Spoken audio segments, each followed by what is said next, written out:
Welcome to belkyacht.com, where today we're going to talk about the euro dollar on February 5th, 2014. We're using the professional technical tools developed by Mustafa Belkyacht, La Rivière de Belkyacht, also called the Belkyacht River. The chart you're looking at in front of you is a daily euro dollar chart, and let's get started by applying the indicator. As you can see, the indicator has been applied. You're noticing a lot of horizontal, vertical, and diagonal lines. We'll try to break them down because we realize it's not easy to first see. We'll start with the horizontal. The lower side are called lops, or lower points. The higher side are called hips. These marks pivot off the previous highs or lows as developed by our formulas. Not all high points or low points were touched. We create hips or lops. This is based on a dynamically changing strength. The outside blue lines and the lower red lines are called envelopes. These represent the channel or the river, as you will see price traveling through. Historically, price will come up and touch or travel between these envelopes. The diagonal lines that are in brown in this particular chart represent actual trades that we would have taken. The brown lower lines will be for short. The brown upper lines will be for longs. Currently, we are in a short trade. Price is resting on the lower envelope. We have a lowering wedge, and it looks like a short would be in place. A continued short would be in place. This particular line right here is a 200-day moving average. If you'll notice, this is pretty much very much a flat line. That would be because if you look from left to right, looks like the euro has been in a tight channel for a considerable period of time, going back to November 2012. To try to break it up a little bit more and use arrows to delineate what we're doing here, as we said before, the envelopes represented by the blue line and the red line dotted do the outside channels of price, and these are created dynamically to create our river. The 200-day moving average is this yellow and white line traveling left to right and almost flat. We notice that the lower envelope and the trade line form a wedge. This wedge is happening on the downside, and price is resting on the lower envelope itself. To try to give an idea of how tight this channel is, what we did was we created two blocks that are within the view of this chart going back to May of last year. And you'll notice these are almost identical in movements. It's not much risk for the trader. It's more of a mean reversion. You don't see too many trends. It just keeps traveling back and forth. Made an adjustment here, but these blocks can overlay each other. When you look at this wedge, the wedge isn't really going in a downward fashion like we have seen on other daily charts, but we definitely are in a short pattern at this moment.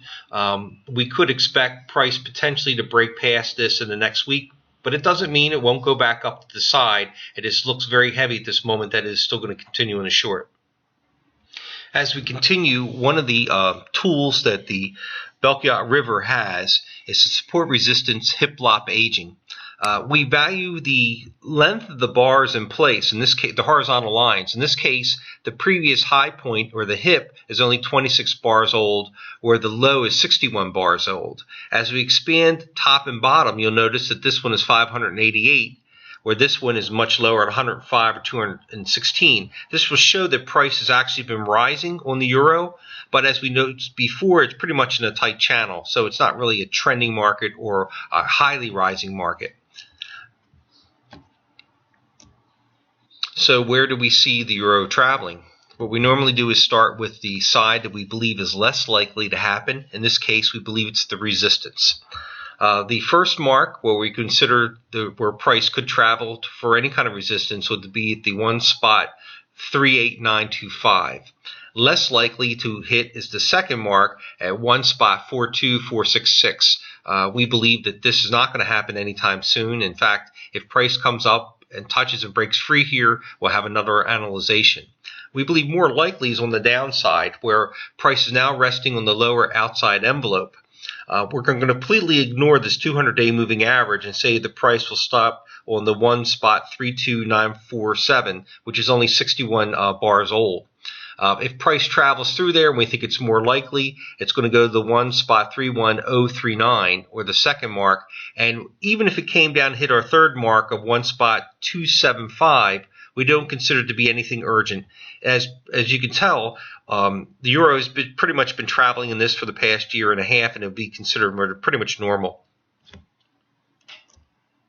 To try to give a bigger picture of how range-bound the euro-dollar is, we're taking this chart back to 2009. This is a weekly view. If you notice that the tight channel the euro has been moving in is actually inside a larger channel of a higher volatility going back this time period. So for the euro to travel down to this point right here doesn't seem too far of a stretch. For it to travel up in this area, it would have to pretty much it would have to violate a lot of historical lines on the daily chart, which are traveling around in this area. We also note from a fundamental standpoint that the euro, the ECB is traveling on a path of more easing, where the United States is starting to taper off of their easing. We believe this will cause the euro-dollar to the euro to take the weak side, where the euro-dollar should travel down more towards the short side for a period of time. We don't believe it's going to travel fast. We believe that these measures are going to be evened out because no one wants anything radical to happen. So from a short standpoint, it seems more realistic. Thank you. If you're interested in more analyzations, go to belkiot.com. Thank you.